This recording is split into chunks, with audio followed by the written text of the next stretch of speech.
Did the stream just start? I have no idea if my stream just started or not.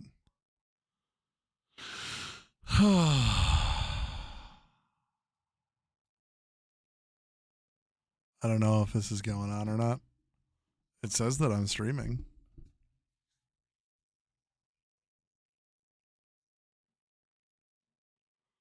Let me check YouTube. Am I currently live? View your channel.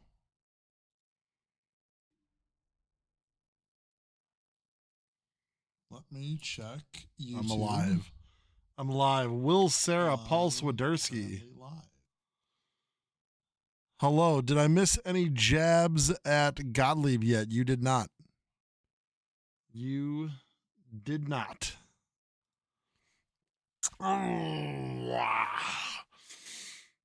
Good evening, Panther fans and, well, Phoenix fans that are in the chat tonight. It's been a while. I'm playing with things. You can notice I did a really nice by really nice I mean I did a thumbnail for this video instead of just using the logos. I decided to give it a little bit more of a try. Stack, welcome into the chat. DTP, so Will Sarah, former and current Green Bay Phoenix manager Will Sarah is in the chat room. Today we are going to be talking about the Horizon League, the early returns. Today, 3 games. Northern Kentucky decisively beats the University of Detroit Mercy. Wright State loses at home to Youngstown State University. And in the big news of the day, Doug Gottlieb and the Green Bay Phoenix take the L's on the court against Michigan Tech, and then Doug Gottlieb takes a mountain of L's on Twitter after the game. Everybody, that's where the fun has been. And that's where we're going to start tonight. We are going to go on into it right away. So, first things first, the Sportico website, Daniel Libet has an article out today. It came out after the game for 4:45 this afternoon. Gottlieb is melting down at Green Bay. It'll cost a lot to quit him. They are pointing out that the Phoenix are 2-11. They lost Wednesday morning to Division II Michigan Tech, which Gottlieb denigrated as nobody you prior to the game. I don't. If you watch what he said, I don't think he was talking about Michigan Tech. I think he was just talking about in general. He wants his teams to be playing more difficult opponents. But you know, when it rains, it pours. And right now it's raining shit on Doug Gottlieb. So unfortunately for him, he has the unfortunate life of, having to, kind of explain himself and everything. It sounds more like general non-D1 opponents. Agreed, Paul. Agree. Matt Clavette says what he said was after the UWM game, not before today's game. Well, yes, Michigan Tech is non-D1. Clearly that kid, by the way, this kid right here, Marcus Tomaszek, 34 minutes, 30 points, 8 rebounds, 2 assists, 2 blocks, 0 turnovers. In fact, Michigan Tech had 6 turnovers on the entire game. It was incredible. I only watched like the last 10 minutes. I think I saw like 8 or 9 Green Bay turnovers. Just a real rough one for the Knicks, for the Phoenix. Just a tough one. Adam Hobson had words for Gottlieb after the game. If you go to Twitter, you look up Adam Hobson, you're gonna find a tweet: "Merry Christmas from nobody you." Just a poor It is just, oh, by Thieves folks. Oh God, it is just raining absolute shit on Green Bay. Those poor fans up in Brown County, man. I said this on their message board, and I'm gonna bring out what I said on the message board because I think they wanted to listen to. I said, look, you guys 100% deserve better than this. I jettison Josh Moon for selling this farce and Gottlieb for being such an arrogant fool. Apparently, he spent the longest part of the post-game press conference talking about his Twitter beef with Adam Schefter. We are going to get into that press conference in a little bit. Don't get me wrong. He was right to point out that Schefter was wrong, but this was a post-game press conference where his job as a Green Bay basketball coach, not his radio show. It's clear he does not respect the job he has. Move on from this clown. You guys always have better coaching candidate pools than most Horizon League schools, and this is the second total stinker in 3 coaches. There's an argument that Sonny Wicks might have been the second of 3 in a row. But obviously they'll always have the 1 year where they were pretty good. And I'm not sure you can, yeah, and this is what I say, I'm not sure didn't see the absolute ceiling Sonny Wicks is going to provide you either. What kind of team does he have if he doesn't hire Nick Reynolds to bring his little brother on board? I mean, that's part of it. I said no brigading, no gloating. This is a dog shit situation. You guys deserve better. Josh shot for the moon, of course, pun intended, and his shot landed on Bay Beach. I mean, that's the long and short of it, man. You lost a game to a Division II school. It happens, Pat Baldwin Sr. lost a Division II game very early in his tenure. Immediately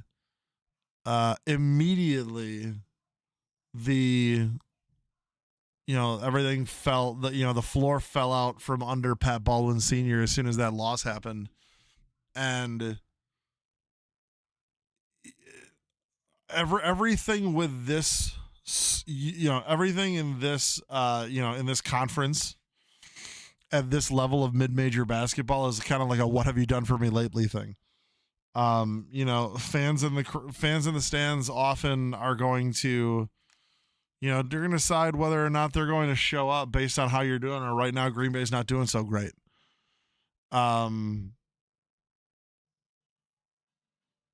Paul says Sonny Wicks had a few good games without Reynolds last year. Yes. Yes, that's true. I'm dropping that in. Yeah, it's tough, man. I mean, Detroit is an amazing. Antoine was a good player. In fact, Mike Stack, who's in the chat, he brought up something last week when we were, after that Green Bay game, we were talking about it, and he's like, Anthony Roy and Green Bay look a lot like Detroit Mercy with Antoine Davis. Antoine was the leading scorer in the country. Anthony Roy is the leading scorer in the country. UDM sucked. Yeah. I mean, that is what it is. Josh Tomaszewski brings up that the D2 team that Milwaukee lost to was Concordia St. Paul right after beating Iowa State in Ames. Yeah. I mean, that's the thing that sucks, when you have a lot of people that are looking at your program. You're trying to sell people on coming out to games, and I'm not alone in it. Everybody here, everybody who watches this video has tried very hard to get Panther basketball or whatever school you're a fan of. They've tried to get people out for those games. The fact of the matter is that if you lose a game to somebody, it doesn't matter if they're actually a pretty good team. A lot of times people are like, well, you lost to this team. You guys suck. It's not really worth my time. And we know it's BS, right? I mean, we know 100% it's a BS deal. I mean, Milwaukee loses to UCF, late in the game. That's a Big 12 near road victory. And I could sell that to people. I could say, look, man, we were almost beating Big 12 teams on the road. We're getting one of our best players back soon. Hop on the bandwagon. And then you go to Southern Miss, and it's like, well, how do you sell that? That last one. Brian brings up that same season Milwaukee beat the 18 Loyola Ramblers too. I believe it was. I was still in my semi-exile after the Civil War of 2016. Self-imposed exile, semi-exile. So I wasn't following the team very closely. I think I've interacted more on the message board, on the Freak message board with former coach Pat Baldwin Sr. than I ever did when he was basketball coach. In fact, the Loyola game when the Panthers beat them was the only time I remember him even going to Goolsby's in the entire 5-year tenure he was there. Matt asks, how long is Roy out for? Can't imagine they win any games without him. It looks like it's going to be a while. Looks like 2-3 weeks. Might be longer than that. They said games, right? So, if you're looking at games plural, that means for sure Anthony Roy is not going to play at Drake. Ken Pom gives Green Bay a 3% chance to win against Drake. That means you're probably You're probably not going to have him for the open of the full Horizon League season. That's a home game against Fort Wayne. That's a big opportunity. You would think, well, Green Bay is pretty bad. They're not, they wouldn't have a chance, but Detroit Mercy did beat Fort Wayne at Detroit Mercy to open this season. 3% is generous, yeah, probably, especially with Roy not playing. It doesn't look great. In fact, if you go to Ken Pom has, and let's throw this up. Ken Pom has Green Bay's the rest of their season. And this is with thinking that Anthony Roy's playing. They have a projected record of 7-24. Their projected wins. There's only 2 games they're even projected to win. At home against IU Indy and at home against Detroit Mercy. That's rough. That's real rough. If you look up here to the scouting report on Green Bay, their adjusted defensive efficiency is one of the worst in the country, 116.6. That's just awful, just awful. Their offensive rebound percentage is 364 in the country. If you're not rebounding, there's a reason that JaMichael Stillwell absolutely wrecked them last Wednesday. Also, they are averaging a lot of 3-point attempts. Of all of their field goal attempts, 3-point attempts make up 51.2% of all of their field goal attempts. So, Green Bay is not fighting to get the ball down low. Does that mean that they have to get more of the kid from what is his name? Isaiah Miranda. Do you have more of Isaiah Miranda on the court? That's probably going to be the only way that they're going to do it, unless they start throwing guys like Marcus Hall inside. Jeremiah Johnson can drive and score. He's shown that. He had 21 points and 15 rebounds today. That's going to be lost to a lot of people and I in the loss to a Division II school, but to me that's a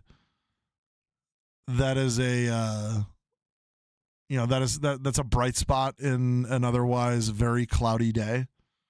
Will says, I wonder if Preston, Foster, Marcus, if anybody comes back.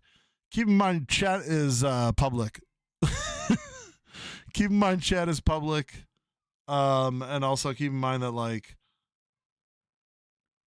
while not everybody is a fan of Panther U, a lot of people will watch the videos on demand or watch the stream later. Or, it just takes one person to be like, I don't think so.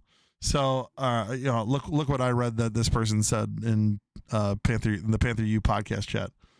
Just keep that in mind as you're typing in this chat. This is not a Twitter DM conversation.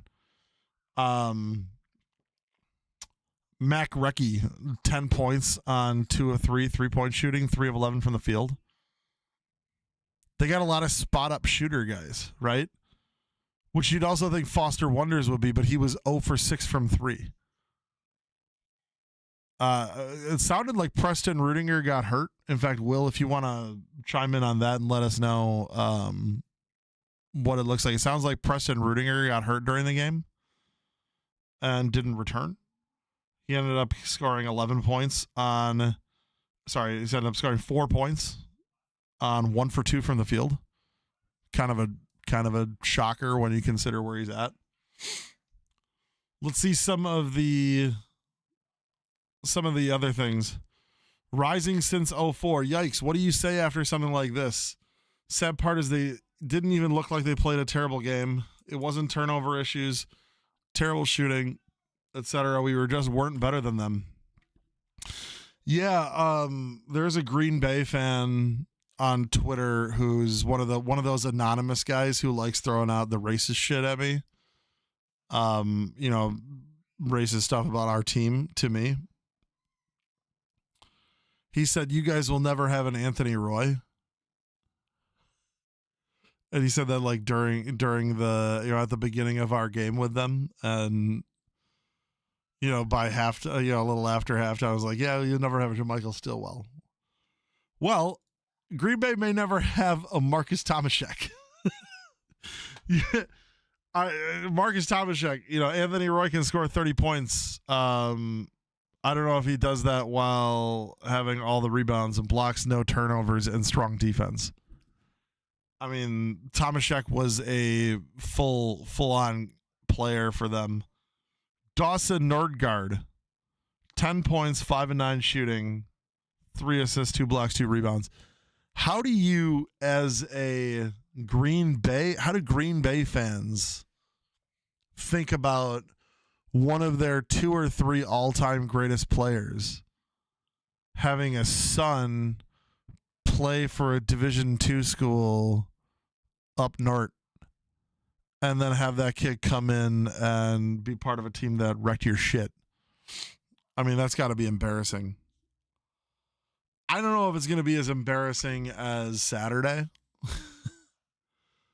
Again, like, it does not look great, guys. Oh, it does not look great.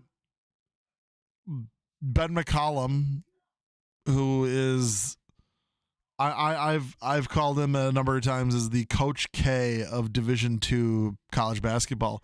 The reason I call him the Coach K of Division II college basketball is because Coach K has the second most NCAA championships in Division I, only to John Wooden.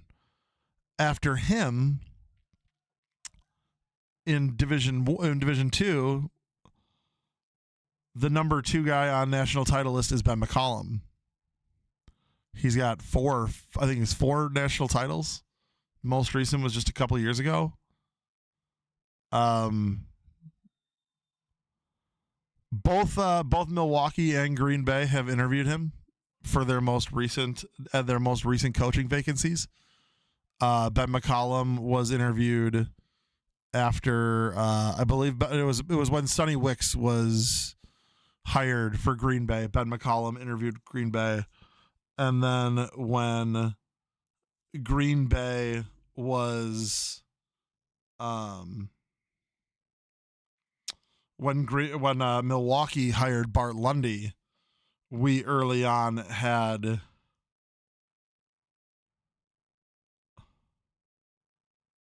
I'm just texting a friend of mine.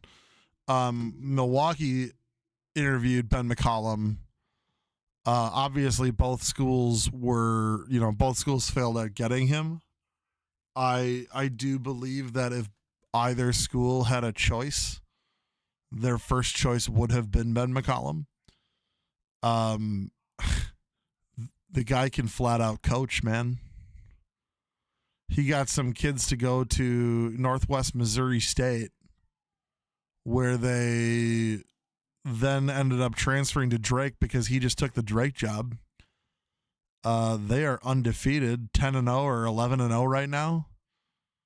They are on the complete opposite track of Green Bay, where Green Bay is relying heavily on one guy to carry the torch, and that one guy is not going to be even playing in this game. Drake is spreading it around, lots of different scorers, lots of different players. They've got some high major players that were playing in Division II for them, who are now playing in Division I for Drake. I'm not gonna lie to you. I think Drake is a dark horse Final Four team. 100%. Because they do spread it around so nicely. Let me see if I can pull up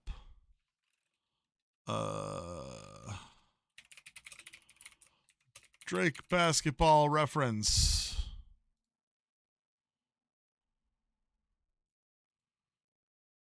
We're going to swap to, here we go. You have Bennett Sturts, 18 points, 6 assists, 4.5 rebounds a game. He is your leading scorer. But like I said, they spread it around. They got 5 guys averaging at least 8 points a game. Mitch Mascari, Daniel Abreu, each averaging 13.5. You got Cam Manyawu is averaging 7 rebounds a game with his 10 points. This is a team that is frankly a scary, scary, scary team. You get to the NCAA tournament, you are not going to want to see them. Brian says, Drake always chokes, though. I always believe in them, and they always end up falling on their face at the end. That is not this Drake. That, whether you're talking about, Keno Davis Drake, or you're talking about, God, what's his face, who was coach last year? Gosh, I am so Darian DeVries. You were talking about those guys are great coaches. They are not Ben McCollum. I did not think, after we didn't get Ben McCollum, I thought that the Atlantic 10 was the lowest conference that Ben McCollum would step into as a first-time Division I head coach. I believed that the Missouri Valley Conference, he would skip over the MVC and go directly to the next level up. And we know this because he has turned down Atlantic 10 schools before, and he has turned down Missouri Valley schools before. Missouri State famously has tried repeatedly to get Ben McCollum to come play, come join that program. He has rebuffed them every time. St. Louis, I believe St. Louis was going to consider him when they ended up going with the guy from Indiana State this offseason. The Missouri Valley is not a joke. The Atlantic 10 is not a joke. I do not believe that Ben McCollum is going to be at Drake very long. I do think that Ben McCollum is going to do some incredible things at Drake. If you watch their games, they are no joke. No joke. Ben McCollum's Drake team, to me, is the crispest, best coached team. When I say crispest, I mean they are without mistakes. They don't make mistakes on the court. They make good decisions with the ball. They buy into the offense. They buy into the defense. They give effort on the defensive end. They are not just good. They are scary good. Looking at the schedule here. So SRS is the simple rating system. That is a rating system that takes into account average point differential and strength of schedule. A rating is denominated in points, above and below average, where 0 is the average. Non-Division I games are obviously excluded from the ratings. So their games against St. Ambrose and York, Nebraska are do not count. But if you look at their games so far, you have Georgia Southern and Stephen F. Austin are their worst victories. -6 for Stephen Austin, -7 for Georgia Southern as far as their simple rating system deal. Look at the rest of the teams they've beaten. Florida Gulf Coast, +2. Valparaiso, -2. That was at the Arc on the road in a conference game. They have beaten 6.56 Kansas State. They have beaten Miami, Florida. They have beaten Florida Atlantic. Those are all very strong teams. Vanderbilt of the 12.76 string. I'm telling you right now, those are 4 games that are going to end up very strong on their schedule. So let's just pull up regular KenPom. Drake right now is 70 plus 11.27. This is their rank. They started 133. They have dropped all the way down to 73. Now they're 70. But Miami, Florida, Florida Atlantic, Vanderbilt, and Kansas State, all 4 of those teams, unless they have an absolute collapse in their conference seasons, those are 4 top 100 victories that Drake is going to be able to hang their hat on. And because Drake is the only look at what they're if you look at what they are favored, their projected record, 25 and 5, 15 and 5 in conference. Look at this. Their only projected losses are road games at Bradley and UNI. UNI, by the way, is 94. So of the 4 losses Milwaukee has, Northern Iowa's one of the better ones. You have the opportunity here. First off, there are some opportunities for Drake to really fall apart. But I don't think Drake is really going to fall apart, because if you look, Green Bay, UIC, Evansville, Valpo, Valpo they only beat them by 6 on the road. That's probably their shakiest game of the year. Was this game on the road, beating Valpo by 6? But the next one's at home. And the next one's at home. Bradley at Bradley in Peoria is going to be a bitch of an atmosphere. Brian Wardle's going to have that school absolutely nuts for that game. And UNI, you're talking about late MVC season. UNI might be, in the running for a conference title at that point. Who knows? And I'm sure that Drake will not get through this. I would not be surprised if Drake lost these 5 conference games. I don't expect them to lose 5 conference games. They're that good. And they're definitely not going to lose to Green Bay. Green Bay is, as you can see, it's like the opposite, man. Their SIU Edwardsville game, 283 is them, 256. 256 is SIU Edwardsville. That is the best of the 2 victories that Green Bay has. It's just, it's bad. And where Green Bay was, where they were climbing, they lost the game at Evansville by 17, and they were as high as 242. but they have slipped and slipped and slipped, and they are 326. Losing a Division II game will absolutely affect their KenPom. Now we go over to here. Like I said, the adjusted defensive efficiency is terrible. The block percentage, I can live with that. They're making their free throws. They're not taking enough of them because, I mean, this is their strength, right? Is that they're making 81% of their free throws for the season. But here's the problem in Green Bay. Because you look at their offensive rebound percentage is so bad. And you look down here that over half of their field goal attempts are coming from three.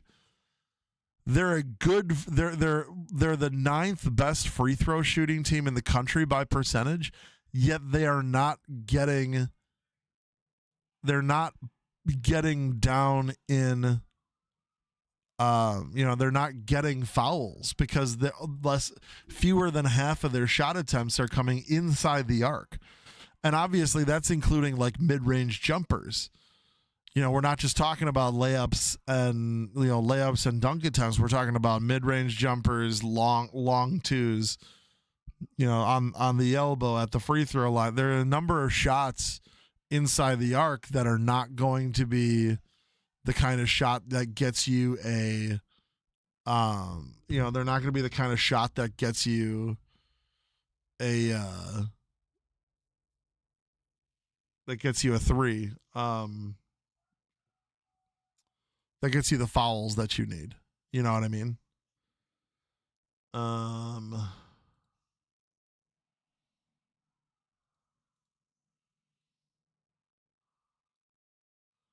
There's one thing that I wanted.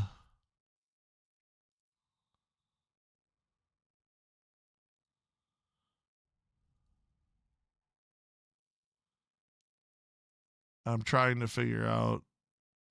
I want to make sure the audio for this is on, but because we're going to play the Gottlieb press conference. And I want to be able to actually do it. Not the athletes. You're going to have to be a little more you're going to be a little more specific there, Will.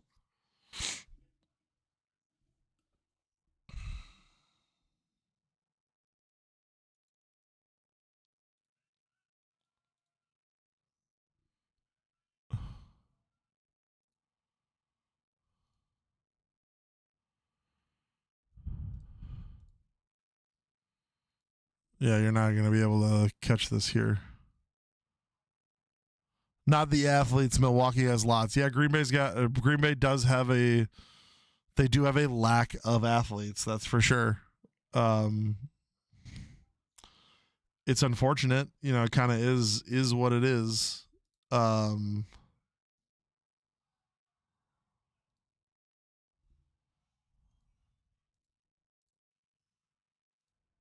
There we go.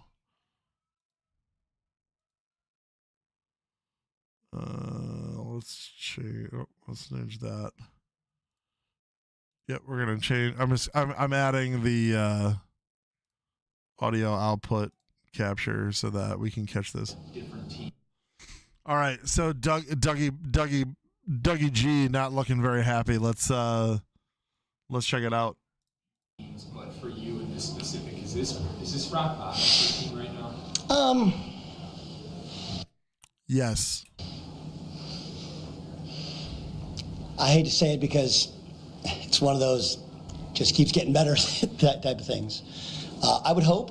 The first thing is Michigan Tech's a good basketball team. Okay. Yes. Marcus Tomaszek is a hell of a player. Okay? And if you haven't, we're playing Drake next. They got 4 kids that transfer from D2. They're good. So I understand how it looks. It's Michigan Tech. It's a school from UP, that no one's ever heard of. It's a great engineering school. I understand. We knew they were a really good basketball team. And we're not good enough to have a 10-point lead, have some empty possessions, and give up naked threes. And that we had a blow up and a technical foul.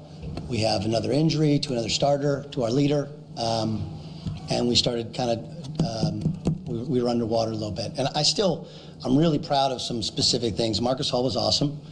Ryan Wade hadn't been playing a ton. And he was exactly what we needed in terms of veteran presence and calmness, because what we've kind of determined is, and I don't know if you guys could see from how I was trying to handle myself, is, you know, we collectively all want to win so bad and think we're better than the result that some of our emotions had to be put into check. And we needed a calming force on the court, and Ryan, I thought, did a very good job. And, like, look, I mean, Mac Recchi, there were some really good things that he did. Obviously, we got Jeremiah back really attacking and playing with great energy.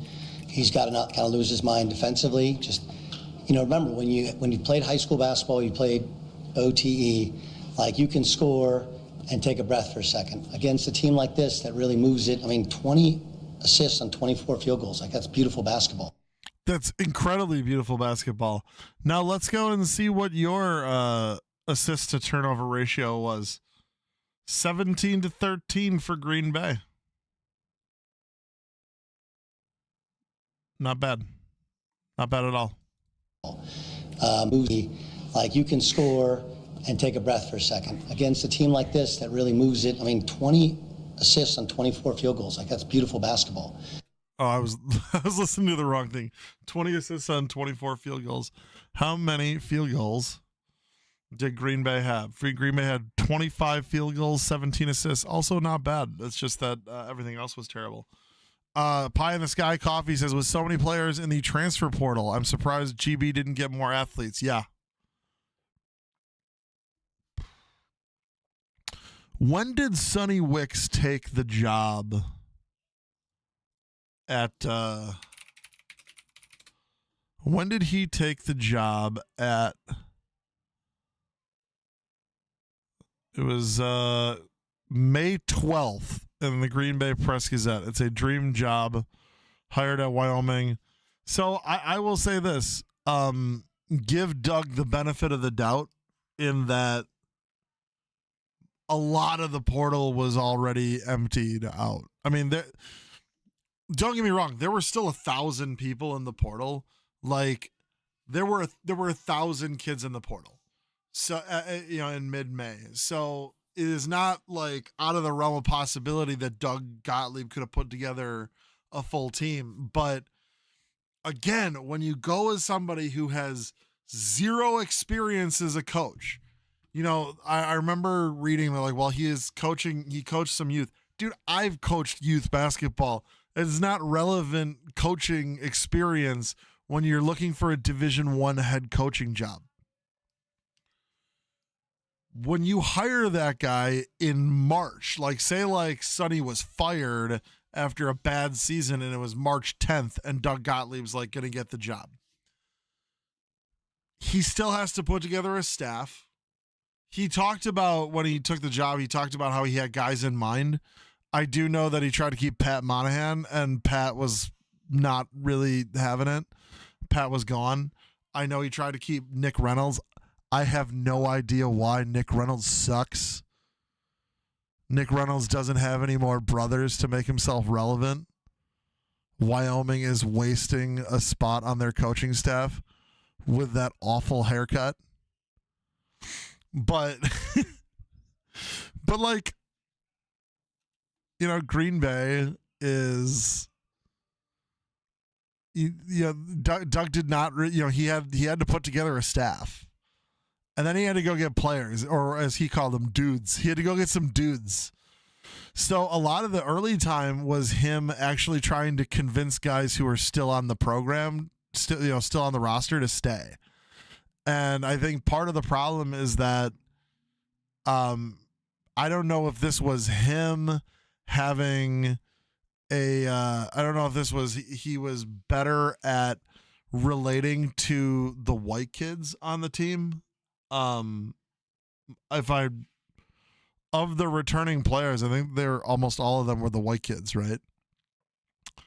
And that's not just, I'm not saying, like, I'm not crying racism at all. I'm just saying, like, I think it may have been easier for him to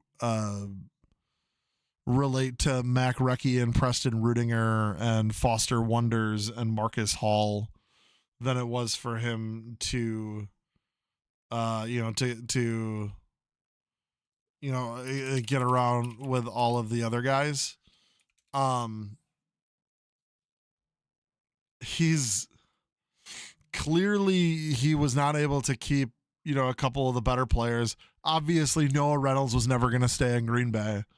Even if he kept Nick Reynolds and loaded up a dump truck of cash, there was no way they were going to be able to keep Noah Reynolds. So, obviously, we don't have to worry about that. I haven't paid attention to TCU, by the way, so I have no idea how he's doing down there. But he had to put together a roster, and the easiest way to put together a roster is to keep the guys who are already there. And luckily for him, and this is why I also don't think that Sonny Wicks was. I don't think the sun shone out of every orifice that Sonny Wicks had. I think that Sonny Wicks was 100% somebody who was an opportunist, which you have to be in college basketball. This is not a negative thing. I am not saying this is a negative thing for Sonny, but he had the relationship. He got Nick Reynolds, who brought Noah Reynolds, because Noah was unhappy in his current situation. He was in the portal. They were able to take advantage of it and get Green Bay the level player that they don't usually have an opportunity to get. And Noah Reynolds did lift that program quite a bit in the 1 year that Sonny was there with Nick and Pat. I will also say that it wasn't like the program was entirely Noah Reynolds. They did have that really good win towards the end of the season at Youngstown with Noah hurt. But clearly they were a significantly worse team when Noah Reynolds was not playing for them. The team that when he did not play and they came down to Milwaukee to close the season, we pistol whipped them, BJ and the team just whooped the shit out of them. And then we went up to Green Bay and did the same thing. So I don't think that, so what to bring it back, Doug is trying, he came in late, 2 months after the essential end of Green Bay's season. He came in 2 months later. He was up against it with zero experience. He was trying to recruit guys who are on the current staff to stay, and he was recruiting guys on the team to stay. And I brought up that, the sun don't shine out of every orifice that Sonny has, because there are guys that are on that team who are not Division I players. This was true of the Will Ryan era too. Brock Hefner is not a Division I player. Cade Meyer is kind of a Division I player. At the level that they were playing for Green Bay, the numbers that they were putting up for Green Bay, they looked a lot better than they actually were, I guess is what I'm saying.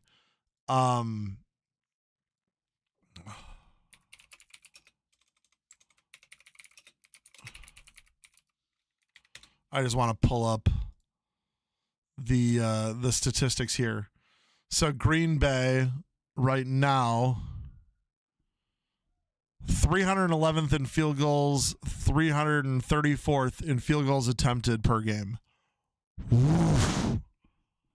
364th in offensive rebound percentage, 9th in free throw percentage, 46th in three-point attempts, 64th in three-pointers made, 46th in attempts, but only 200th in three-point percentage. They shoot a lot of them, and they ain't that good at making them. They are 307th in steals, 339th in blocks, 96th in turnovers, not terrible. Not bad at all, actually. 269th in assists. They're not working the ball around. This is a team that is not really all that good. And then you look at it here, Marcus Hall is scoring 13.2 points a game, 4.5 rebounds a game. That sounds pretty good. But then you break it down and you realize 42.7% from the field is average.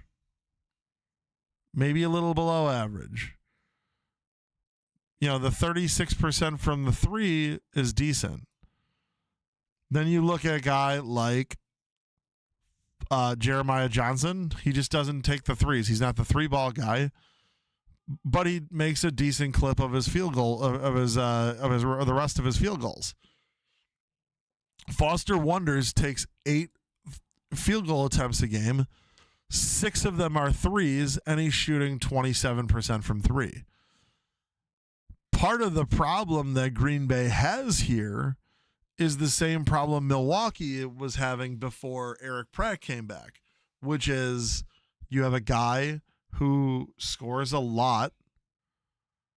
You have a guy who is your real successful high volume 3-point shooter, and then everybody else is not quite the player. So, however, the change of topic quick. Bama's playing at North Dakota in the return of a home and home after Grant Nelson transferred. North Dakota's up 38-35 at half. Fantastic. Nate Oates, future Milwaukee Panthers head basketball coach. Nate Oates. That's the thread of when Milwaukee, when Bart Lundy leaves and Jimmy wins the lottery like the next day. That's the dream plan, guys. Marcus Hall shoots threes on a decent clip, but not anywhere near Anthony Roy. So when you take Anthony Roy out of it, then the shots are harder to get because you don't have somebody who's out there drilling everything. And if we go back to the box score for this game specifically, you look at Marcus Hall, he was 2 of 5 from 3. Maybe he should have been taking more of the 3-point shots. Clearly, Foster Wonders shouldn't have been taking the 3-point shots. And if you look at it, again, Foster Wonders, 27% from 3. And the 27% from 3 is not a huge deal, right? So, 27% from 3 looks better than Jeremiah Johnson's 11.1% from 3. But you have to realize Jeremiah Johnson's 3-point attempts are 1.5 per game. You should definitely turn to that game. In fact, maybe we'll. Well, I can't do that because otherwise I'm going to get another screen and stay on here, Pi. Josh says, would love to see that happen more frequently when a player transfers out up to a higher major school. Understand the difficulty and lack of will in those larger schools actually wanting to do that. For sure. To me, this is what I would do. I would start using the NIL deals as a way to fill out the schedule. So there's a guy named Norwood Teague. He was the athletic director at Minnesota until he fell out because of a scandal. Before Norwood Teague was the athletic director at Minnesota, he was the athletic director of VCU. He was the guy who kept hiring winner after winner after winner after winner at VCU as for men's basketball head coach. What Norwood Teague did, he did a number of things. One of them was he put together the Villa 7 symposium, which put together a bunch of assistant coaches in Division I with a bunch of athletic directors in Division I. It was basically a massive Nike-sponsored networking event. It was a big deal. It helped a lot of coaches, meet athletic directors who they later worked for. I think one day I'd like to go and, really do a deep dive and see how that symposium, see all the players all the coaches that got there. But the other thing that Norwood Teague was really good for was he was creative with his team, with his coaching hires because of the clauses he would get in his contract, in the contracts with his new coaches. So you think about the new coach, it's either an assistant or, they're promoting an assistant or they're hiring a guy out from a lower division or whatever it is. VCU brings in a new guy. This is a guy who is looking to be a head coach at VCU. So at the time they were in the mid-major, they were a Colonial Athletic Association team. even the conference doesn't have the same name anymore, but the CAA's VCU would have, this is if you're taking that job, you are not somebody who is like turning down the big job. Like that job that you're taking at VCU, you're not also being offered the Virginia Tech job. You're being offered the VCU job, and that may be the best of what you can get at the moment. Because again, there's only 350 of these jobs. So I have brought it up multiple times with AB and with AB's predecessors that you can use coaching contracts to bolster your scheduling. So VCU had it in their contract that if in every coach's contract, if you left Virginia Commonwealth to be a head coach somewhere else, then you owed VCU as part of your severance, you owe VCU a home and home basketball series.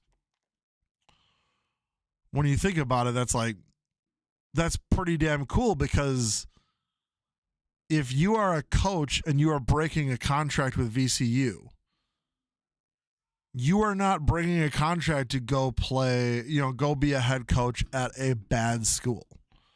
You are breaking your contract to go be at a high major, right? What problem did VCU have that Milwaukee has, that every mid-major, especially good to great mid-majors, what problem do they have? The problem they have is being able to keep being able to schedule strong home games. Milwaukee's home schedule, in case you don't remember, Milwaukee's home schedule: Lakeland, Portland State, Wofford, St. Thomas. Akron was a neutral game. North Central Illinois. That is an awful home schedule. If you're trying to do what you want to do, which is get people to buy tickets to your games, right? You want to get people in the seats. So what Norwood Teague was doing is at VCU, every one of these coaches, they sign a contract that had a clause in it that says, if I break it, not only do I owe VCU a certain amount of money for a buyout, which is in every coach's contract, but I also owe them a home and home schedule. And if I don't play a home and home series, there's a larger buyout number to break that. And a couple of these coaches have done that. So you had Jeff Capel, who was the head coach at VCU after being an assistant for a year. He was the head coach at VCU for 4 or 5 years. He took the Oklahoma job. VCU gets a home and home schedule with Oklahoma. After Jeff Capel, you get Anthony Grant. Anthony Grant leaves VCU for Alabama. So VCU gets a home game with Alabama. VCU gets Texas at home after losing Shaka Smart to Texas. I believe Will Wade and LSU bought out the road game in that series. I think it was LSU that avoided it, but they paid up. So VCU ended up getting more money, if not the game itself. And what do you get? It's just assume that every coach that they've had since Jeff Capel has played that road game at VCU. And it's oftentimes that first year after they go to the new school. The new school almost always had just canned a coach, and they're not that strong, but they have a strong name, right? Oklahoma, Alabama, Texas, LSU, Penn State. Those are the 5 schools that hired the last 5 VCU head coaches. So, and I will also say that Will Wade and Mike Rhodes were both hired after Norwood Teague left. Shaka was the last head coach that Norwood Teague had hired, but they kept it going. Obviously, these coaches are not going to turn down a contract. Like I said, there's only 360 some of these jobs, of which VCU is a very good job. I would say a top 50 job in the country, if I may be so bold. I think VCU is a top 50 job for a head coach in the country. Clearly, it is a stepping stone to something greater. Every coach of the last 5 has used as a stepping stone to something greater. Jeff Capel was 65.8% in his record as VCU head coach, 79-41. He was the worst of the last 5. He was the worst of the last 5. Milwaukee, is Bart Lundy above 65.8% as head coach? I think he is. But he and Pearl would be the only ones. Bo wasn't even there. So you do this to solve one of the bigger problems, which is we need home games, and we need home games against good schools. So this is not in Bart Lundy's current contract. After the season, I would, if Bart Lundy, if we're able to put together the money, I would absolutely extend Bart Lundy. It looks like at worst, we're looking at our third straight 20-win season. I would absolutely pay, give Bart Lundy a raise. Part of that raise would be, here's a clause in your contract. Here's the next coach, the next job. If you leave Milwaukee before the terms of your contract are over, the school that hires you owes Milwaukee a home and home series. In fact, I would go as far as a 2-for-2. And for every game in that series you don't fulfill, that school owes Milwaukee $100,000. Milwaukee, we have to take advantage of what we can to make money in ways that we weren't able to do before. Avenues that are not open to us now. The Horizon League is never going to have a television contract that pays money. 617 at Milwaukee, 667 in conference. So Lundy would be the worst coach of the last 5 at VCU.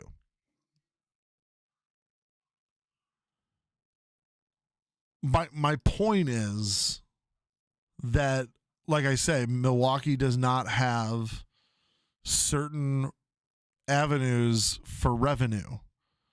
There is no television contract coming Milwaukee's way. Even the Missouri Valley's TV contract is not paying schools money, and if it is, it's not considerable money. The Atlantic 10 deal might be a little bit, but it's not it's not the kind of dollar amount that's going to sustain your program. It's not like $10 million a year or anything like that. It's probably not even $1 million a year. It's probably more like $100,000 a year or something. And that's the Atlantic 10. That's not the Horizon League. That's the A10, which is, of the existing conferences in Division I, the highest we will probably be able to achieve as a program. So we have limited ways to make money. One of those is selling tickets at the gate. Selling tickets to games, and one of them is extorting teams, high majors that come to hire our coaches. Bart Lundy's contract, 100,000%, should have a clause in it saying you owe Milwaukee a 2-for-2 series if you are hired by a better program. If that program does not want to hire you, if that program does not want to play the games, they owe Milwaukee X amount of dollars per game. Call it $50,000 per home game for the new school, $75,000 for the games at Milwaukee. Because that's the game that we really need, is the games at Milwaukee. Maybe those schools buy that out, but that's also tens of thousands of dollars we didn't have before that we can literally put back into the next coaching hire. You can put that into marketing to your students. You can do any number of things for it. Stack, not sure why we don't do a 50-50 raffle to raise more money. Seems like a no-brainer to me. I'm going to share not the person I spoke with, but I'm going to share what somebody in athletics told me today in an email. For the 50-50 raffle.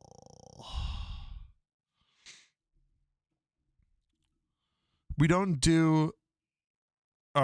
So I said more. I brought up my corporate sponsor. The thing that I brought up at the. I will share a crazy idea that I had on Monday night. That's probably not a reasonable one, but I am going to. I'll talk about that later. If students. So a more reasonable idea I had is to do a 50-50 raffle at every game where a random student who is in the student section at each game gets the school's 50%. I did not come up with that idea. I shared it. That idea was, I believe that was Frank that brought it up. I believe that was FTA that brought it up at the radio show. It's a smart idea. A 50-50 raffle's easy. You send a kid around with tickets, right? I mean, it's not a hard job to do that. So then he says, that's not all right. You're right. Okay. A 50-50 raffle. We're iffy on doing it in general, so I don't know how well that would go over. Random selection for a half-court shot to win money or upgrade to courtside seats are ideas that have been floated around as easier to implement later this season. So I said, what's iffy about a 50-50 raffle? And they said, we don't do them often as they haven't found much success. I personally love them. I'm in the minority. What do they consider a success? He said, we would need to have a big enough pot to make a profit off of it. Every game I wouldn't be in favor of, but most games at Panther Arena is what I would like to see us get to. I don't know when the last time was that we did one, and development that would be running the 50-50 raffle seems less than enthusiastic about it in general. I'm thinking to make it worth it. That's a little surprising. Like, why it has to be a big enough pot to make a profit off of it? Like, what is the overhead? Like, and I literally said that. Like, what's the overhead? Are you talking about like a roll of tickets? And this person says either a full-time staff member does it or you pay a student worker to run it. And if it ends up only doing $100, it would get canned, especially if 50 of that goes to the students, or goes to a student. Because I suggested that half of it goes to a random student in the student section. Paul says they did them in the past, and when they announced the winning number, they didn't announce the winning amount. That is a hint that maybe the 50-50 raffle doesn't do so hot. Maybe the 50-50 raffle needs to be maybe it's something where you text this number and you text a dollar amount and this number to whatever, or you go on the app and do this. But of course, then you're talking about setting up the infrastructure, the software infrastructure to take that money. Let's say you only raise $2,000 to $3,000 per home game. It's not worth it. Seems odd to me. I would say that I think it sounds like $2,000 to $3,000 per home game is probably a lot more than they were actually getting.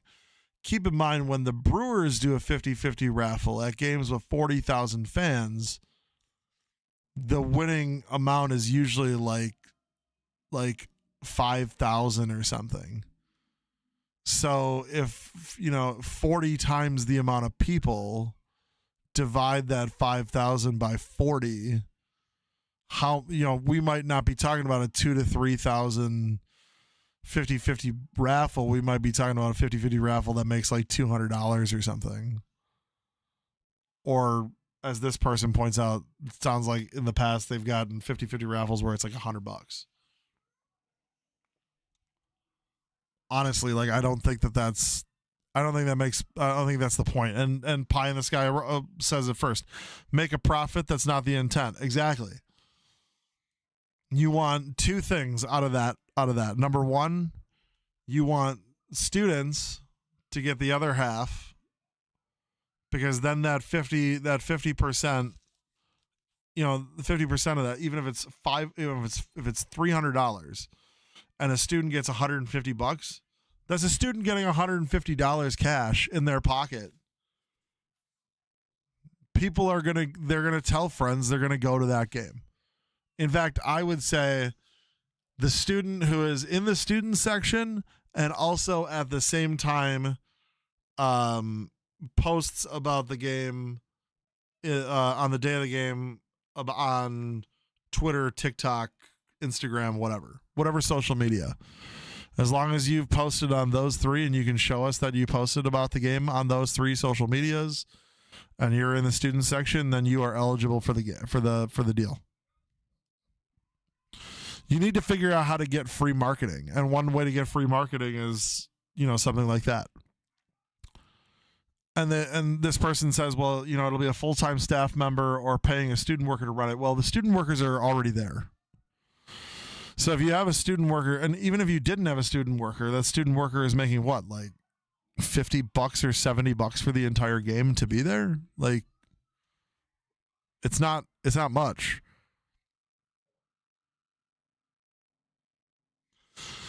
Not saying it would only be $100 at a men's basketball game. Just why I wouldn't want to do it at every sporting event. Women's basketball is doing a season-long 50-50 raffle, and it's not going so hot. I get it. Paul says, I wanted Admirals 50-50 years back. It was under $900. And Admirals probably at that game probably had 3 or 4 times the amount of fans as we have at Panther games. But again, if it's $150 that a kid gets, or that a fan gets, it's $150. You're still filling up one of the deals, the 50-50 raffle. Call it the pie in the sky coffee 50-50 raffle. Who cares? Pie says, you got to make the fan bus a party bus, the band, mascot, cheerleaders, and pizza to help recruit and make it fun. Get mob fishers to offer gift certificates and raffle those each game. They should recruit in the dorms pregame. Yeah. All of those are good. Mob Fishers is not a 24/7 restaurant anymore, though. I don't know if you know that. It's very sad. Maybe Oakland Euros would be a better one, considering more students live closer to Oakland Euros than they do to Mob Fishers. But the point is that there are a number of people who we want. If you guys could do me a favor, I'm gonna ask this for everybody. If you could do a favor, share this feed. Share this feed on Twitter. Share this feed on Facebook. Share this feed somewhere, because you guys, I feel like I'm very active. I'm reading almost every chat. I know most of you personally. You're all good dudes, and sometimes dudettes, because we've had a couple women who've been in here. I want to grow it. The more people that subscribe to this, the more people who are engaged with these videos, the more of them I'm going to do. And I want to do a lot of them. I want to do the Panther podcast twice a week if I can.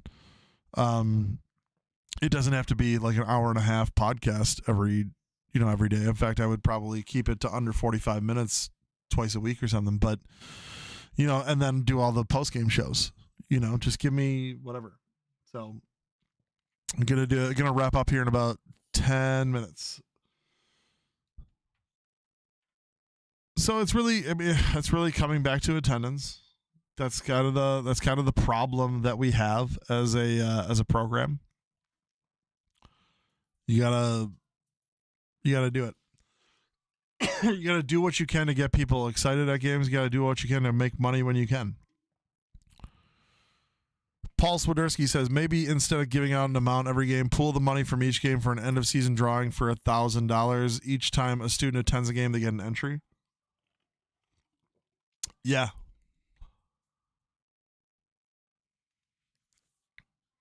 Yeah, that's true, man. That athletic department employee did tell me that most of the women's is like a season long one like that, and it's not doing hot. I was thinking of like it's like getting like $40 every game, and it's the same two parents that are just putting $20 in the bucket after every game. And then somebody wins the 50-50 raffle, and at the end of the game, it's like, here's your $360 winnings. And it's like, I paid $400 into it. What the fuck? But in men's basketball, it's gonna be more. You have more people to begin with. Like, it's not this is not hard. It should not be hard. Stack, thanks for tweeting out the thanks for tweeting out the link to the Panthers live stream. Before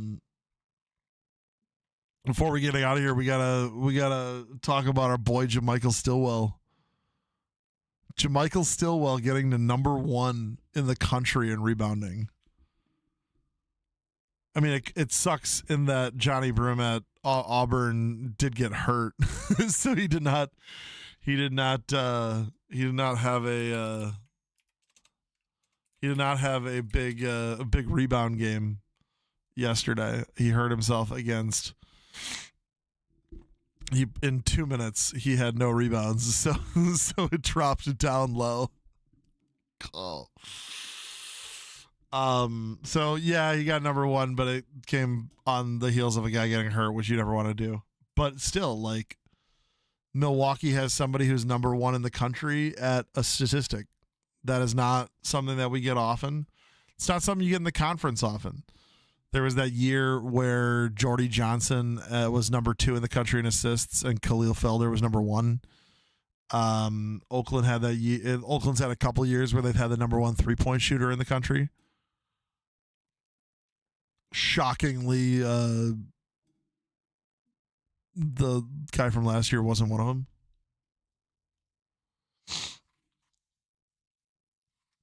Overall, just it is an incredible year for Milwaukee basketball, and it's just getting better. Like, we are coming up on Christmas. You know, our arch rivals having a rough year, and we do like to gloat at it because they got a lot of, for every 2 or 3 nice, like, good fans they have, like Brian Dickman or Jim Sarro. They got like three just total knobs that hide behind a fake profile on Twitter and lob like tangentially racist insults at our team. Like, fuck those guys. And I'm glad that, like, for guys like Sarro and Dickman and Will Sarah, who was in this chat earlier, for guys like that, it sucks that Green Bay is doing poorly. It sucks for the program.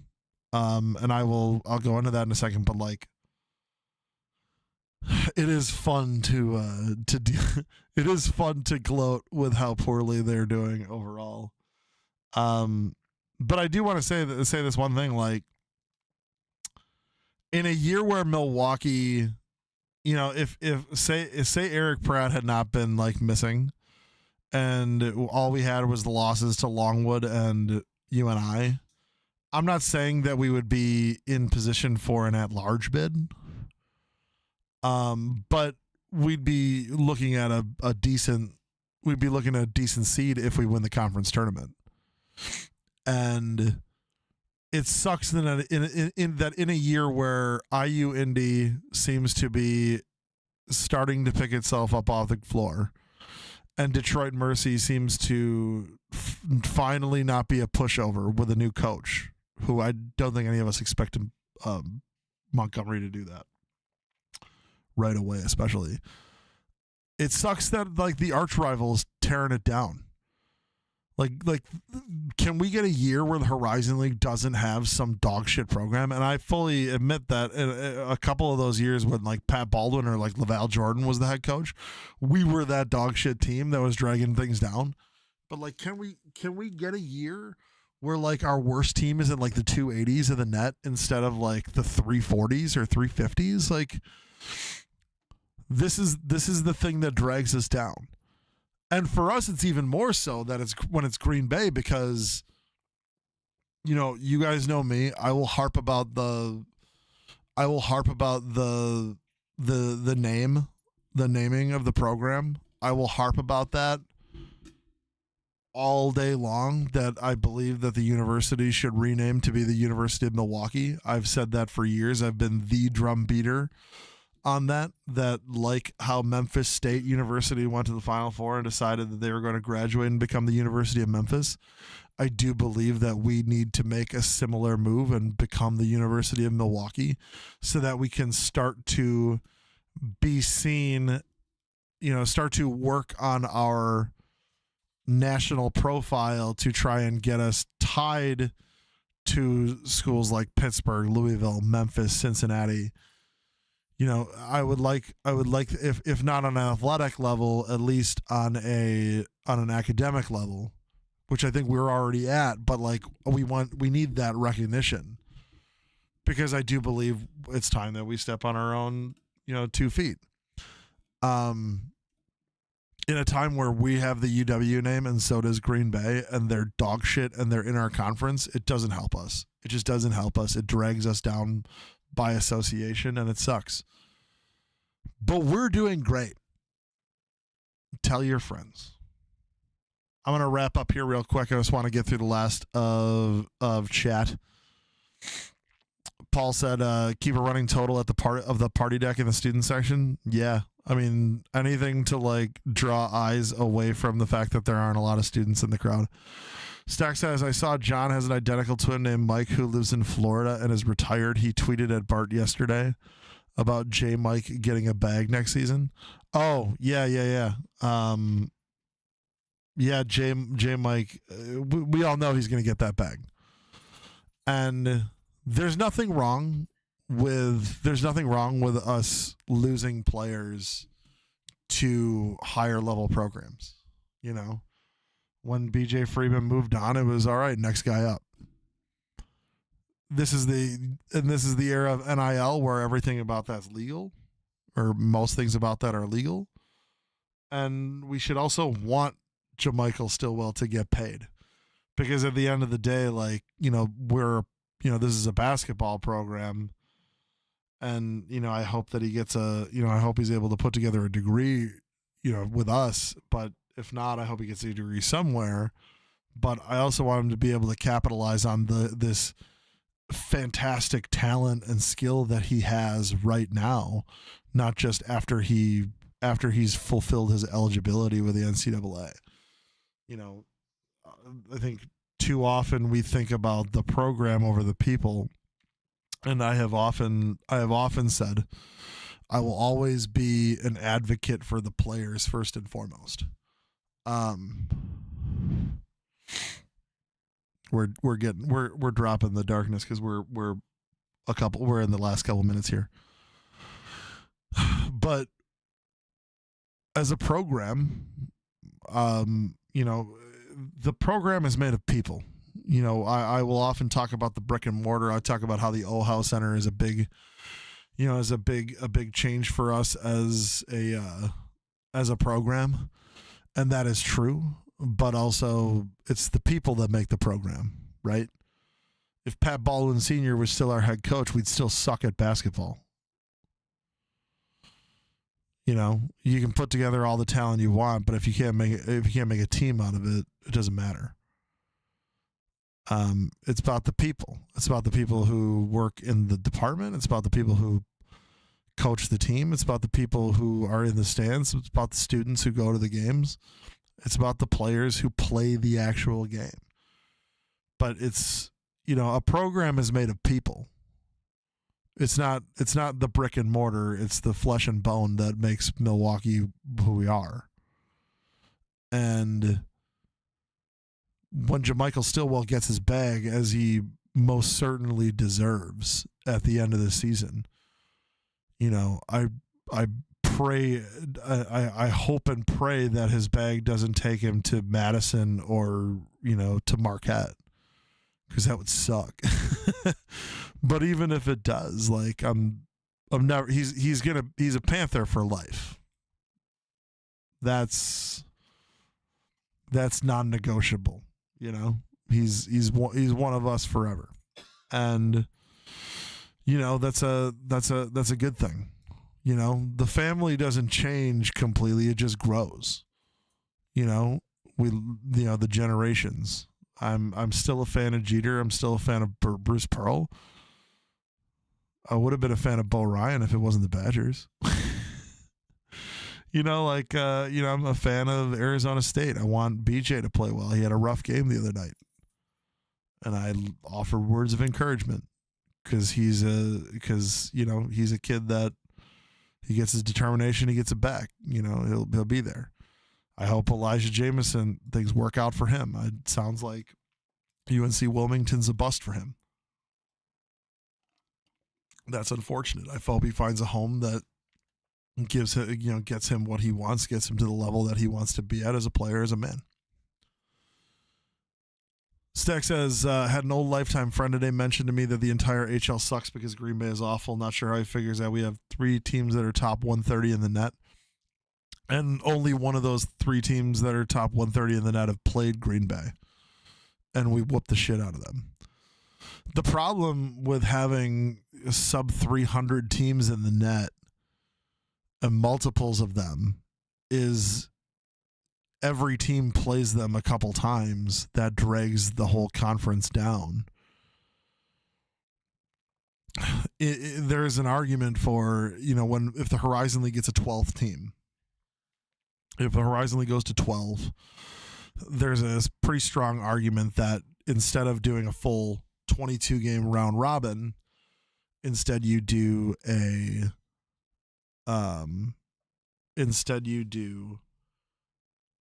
half of the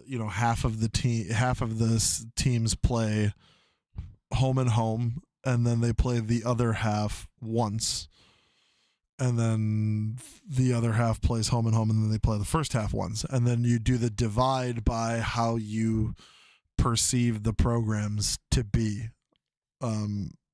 long term, over the course of the season.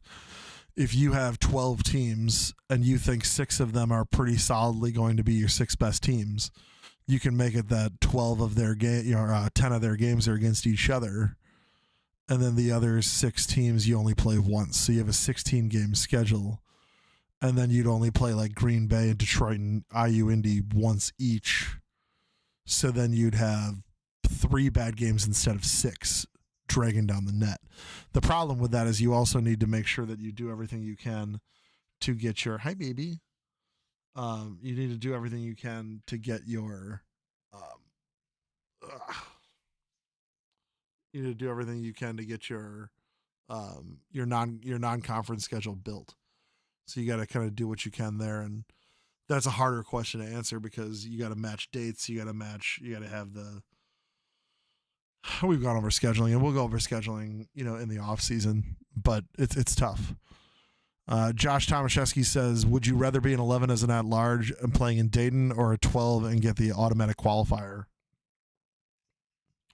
I'd rather have the 12 as an AQ. First off, historically, the 12 seeds do better than the 11 seeds. I know that we as a program are one of the schools that has won NCAA tournament games as a 12 and as an 11 seed. I would prefer to be a 12. The good thing, yes, like being an at-large means that, like, as Paul says, more than likely it means we're in a multi-bid conference like the A10, or we did so well and then dropped at the end like Butler used to do in the Horizon League. What if we only had those 2 losses? So as a program, you want at-large bids.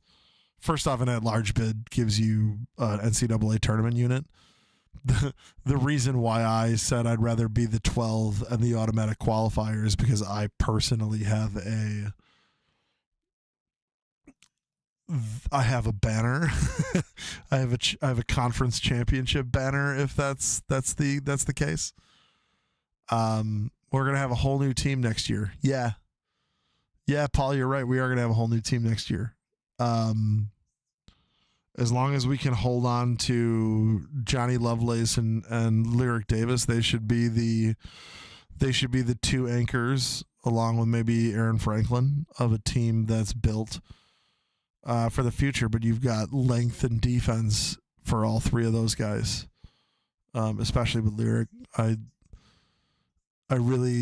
feel like if you walk into next year and we still have Lundy and you have a core with Lyric Davis and Johnny Lovelace surrounded by a few JUCO players and all those freshmen, I think we're in a pretty good spot, because I do think Coach Lundy can coach up a team like that. Stack says, I actually think that's a good thing when guys upgrade from us. It shows us a higher level program, and I think more talent will want to come here when they see our program gets guys. Yeah, 100%. BJ Freeman getting the bag from Arizona State showed every other player who wants to, showed every player that we wanted to shows every player that we want that, hey, not only can you succeed here, but you can get paid immediately. Josh says, if only we can get Joe to funnel all the profits from his new sports bar into the NIL fund. I mean, that's part of it. That's part of it. Joa cares deeply about this program more than maybe any of us. Joa has, put his money into real estate, but I will also tell you that before I graduated college, Joa was talking to me about possibly buying into a bar to open it. I mean, there's a reason it's called Dream Lounge Social. I mean, it's long been Joa Tucker's dream to own a sports bar. I can't think of anybody who I would rather, want to own a sports bar who hasn't actually really worked in one, because he's the kind of guy who has the drive to make it work. And, he's obviously got Amy. She's very capable. They can make that, I have no doubt they're going to make that place happen. And I'm going to do everything that I can to make sure that we help. I'm going to say this right now and I'm sure Ken, if you were watching this, Ken Peterson, the president of Black and Gold Club, would agree with me. I think that we have automatically make Dream Lounge Social the watch party central for Milwaukee Panthers basketball. If we have watch parties elsewhere, it's because we have multiple watch parties. But when we were in the NCAA tournament, Dream Lounge Social is where the Panthers are going to be. No disrespect to Major Goolsby's, but the core needs to be there. Because Major Goolsby's is a great generic sports bar for everybody. Dream Lounge Social, while they will have, I'm sure Dream Lounge Social will have the Marquette stuff, the Buck stuff, all that stuff. That's our bar. That is our house. Not to say that we'd beat dicks to somebody if they came in wearing Marquette gear or anything, but we're going to make that our place, and that's going to be our place. It's going to be 100% our place, Joe's wanted to do it for a very long time. I know that when the Why Not 3 used to be over by Farwell on Kenilworth, he had talked about maybe buying into that. He had talked to RC a couple times about, RC kind of mentored him a bit into owning a bar. And, it costs a lot of money. So one thing you guys got to know is Dream Lounge Social is not he put together a few bucks and he's going to have some fun. Also, we're just about done. It's not just about having a, this is not like a hobby thing for him. This is a massive investment. There's probably high six figures, maybe seven figures being put into this sports bar. Stack says, when Bart inevitably leaves, I strongly believe we need to do whatever we can to make Jake Williams the next head coach. I don't know if I'd necessarily agree with that. I like Jake Williams. I think that there is I like Jake Williams. I know he can coach. I don't know if he can coach Division I. I don't know if it's going to be easier for us to be able to jump into it right away. I don't know if it's Jake Williams, somebody who'd be able to jump into the head coaching job and be able to win right away. I feel like I would be more comfortable doing the same thing we did this last time.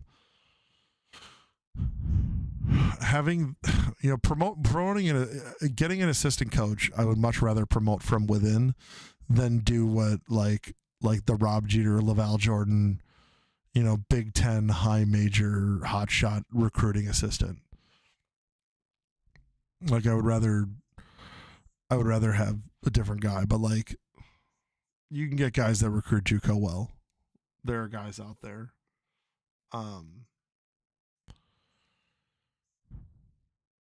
I'm not saying no to Jake Williams. I'm saying that I'd like to see the pool. And I think that if Bart Lundy moves up to a different job, I think that the pool of potential coaches for this program, if Bart Lundy moves up, is going to be far, far, far better a pool than we've had since 2005.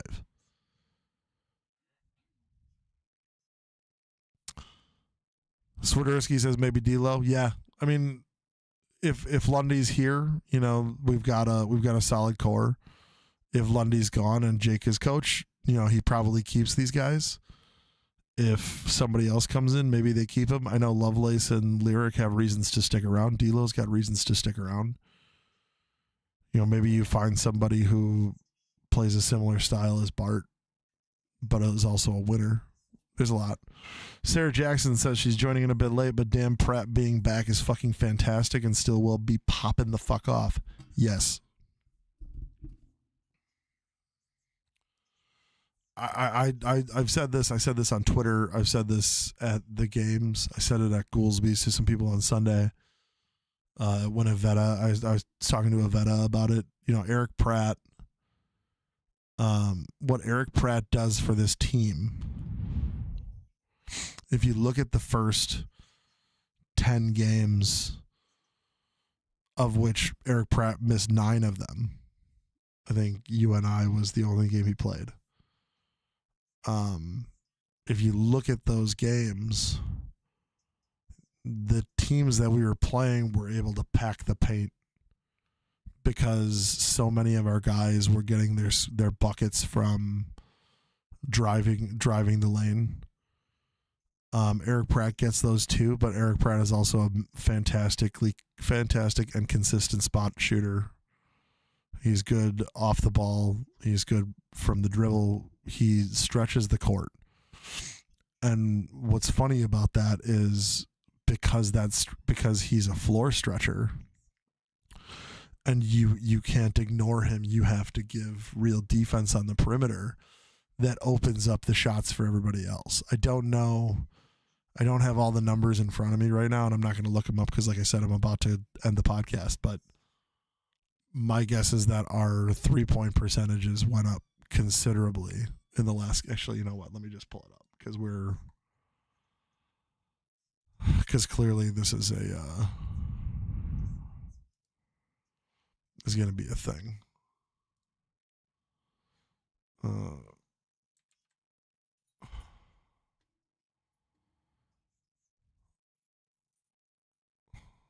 So Green Bay, our 3-point percentage as a team, 41.4%. That's phenomenal. Do the next game against Akron, 57.9%, of which Eric Pratt was 4 or 5.